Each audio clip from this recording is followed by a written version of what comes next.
हरियाणा के फतेहाबाद में सांसद खेल महोत्सव का समापन हो चुका है। समापन समारोह में सीएम नायब सैनी ने बतौर मुख्य अतिथि शिरकत की। सीएम सैनी का कार्यक्रम में पहुंचने पर राज्यसभा सांसद सुभाष बराला ने पगड़ी पहनाकर और स्मृति चिन्ह देकर स्वागत किया। इस मौके पर सीएम सैनी ने खिलाड़ियों से मिलकर उनकी हौसला अफजाई भी की और कबड्डी मैच भी देखा।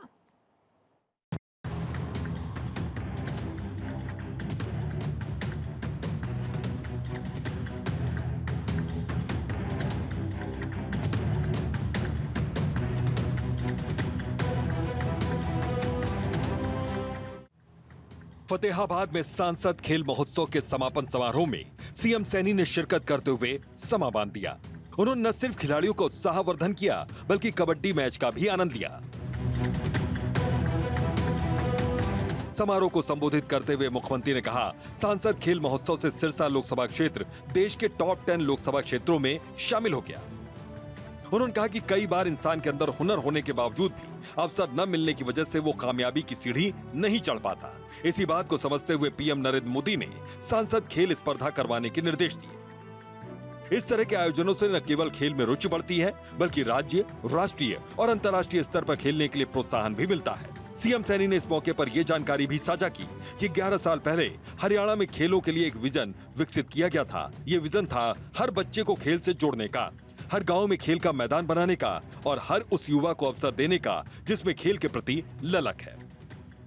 साथियों, ग्रामीण प्रतिभाओं को खेल से जोड़ने की यह केंद्र सरकार की अनोखी, ये आदरणीय प्रधानमंत्री जी की पहल है।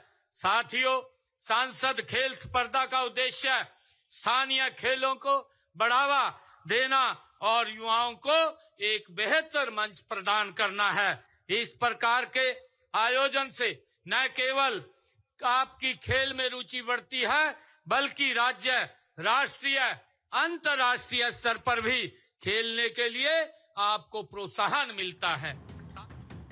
सीएम ने कहा कि खेलों में हार जीत से ज्यादा मेहनत, अनुशासन और लगन महत्वपूर्ण है। यही वो गुण हैं जो युवाओं को भविष्य में बेहतर नागरिक और सफल खिलाड़ी बनाते हैं। उन्होंने कहा कि प्रदेश के युवाओं की मजबूत इच्छा शक्ति और कड़ी मेहनत का नतीजा है कि खेल देश के अंदर हो रहे हों या देश के बाहर, हरियाणवी खिलाड़ी अपनी उपलब्धियों से देश के झंडे को ऊंचा कर रहे होते हैं।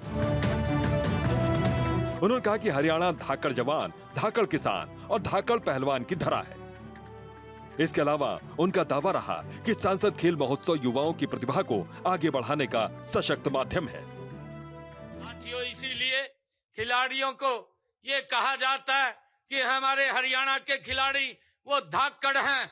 हमारा हरियाणा की जो पहचान है वो किसान से है। मेरा हरियाणा का किसान वो भी धाकड़ है और मेरे हरियाणा का पहलवान वो भी इस धरा के ऊपर धाकड़ है। कार्यक्रम में सीएम सैनी ने कहा कि खिलाड़ी में अभ्यास, अनुशासन और आत्मबल जैसे गुणों को निखारने के लिए ही सरकार समय समय पर खेल प्रतियोगिताओं का आयोजन करती रहती है। प्रदेश में साल भर अलग अलग खेल प्रतियोगिताएं आयोजित करने के लिए खेल कैलेंडर भी तैयार किया गया है। इसके अनुसार हमने खेल महाकुंभ, राज्य स्तरीय अखाड़ा दंगल और मुक्केबाजी, वॉलीबॉल, एथलेटिक्स और बैडमिंटन, तैराकी, बास्केटबॉल इत्यादि प्रतियोगिताओं का आयोजन निरंतर किया जा रहा है। मुख्यमंत्री नायब सिंह सैनी ने कहा कि आज हरियाणा को खेलों की नर्सरी कहा जाता है। इस समय प्रदेश में 1472 खेल नर्सरियां हैं। इनमें 37,225 खिलाड़ी ट्रेनिंग ले रहे हैं। खेल नर्सरियों में नामांकित 8 से 14 साल की आयु के खिलाड़ियों को 1,500 रुपए और 15 से 19 साल की आयु के खिलाड़ियों को 2,000 रुपए प्रति माह दिए जाते हैं। उत्कृष्ट खिलाड़ियों के लिए सुरक्षित रोजगार सुनिश्चित करने के लिए हरियाणा उत्कृष्ट खिलाड़ी सेवा नियम 2021 बनाया गया है।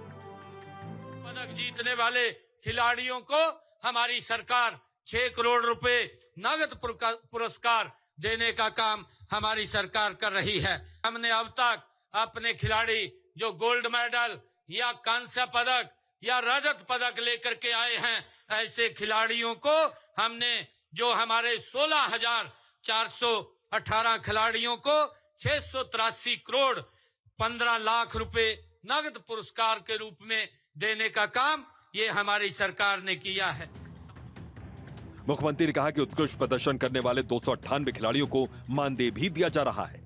राज्य, राष्ट्रीय और अंतर्राष्ट्रीय खेल प्रतियोगिताओं में भाग लेने वाले और पदक जीतने वाले छात्रों को छात्रवृत्ति भी प्रदान की जा रही है।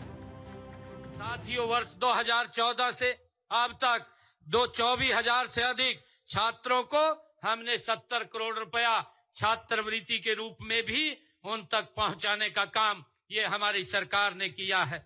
साथियों, हम खिलाड़ियों को खेल उपकरण भी हमारी सरकार उपलब्ध करा रही है। मुख्यमंत्री ने कहा कि सांसद खेल महोत्सव केवल एक खेल प्रतियोगिता नहीं, बल्कि एक व्यापक स्वास्थ्य उत्सव है जो युवाओं को सक्रिय जीवन शैली अपनाने के लिए प्रेरित करता है। ये महोत्सव खेलो इंडिया और फिट इंडिया अभियानों को जमीनी स्तर पर मजबूती प्रदान करते हुए युवाओं को स्वस्थ, अनुशासित और आत्मनिर्भर बनाने का जन आंदोलन बन चुका है। चंडीगढ़ से डॉक्टर थानेश्वर शर्मा की रिपोर्ट।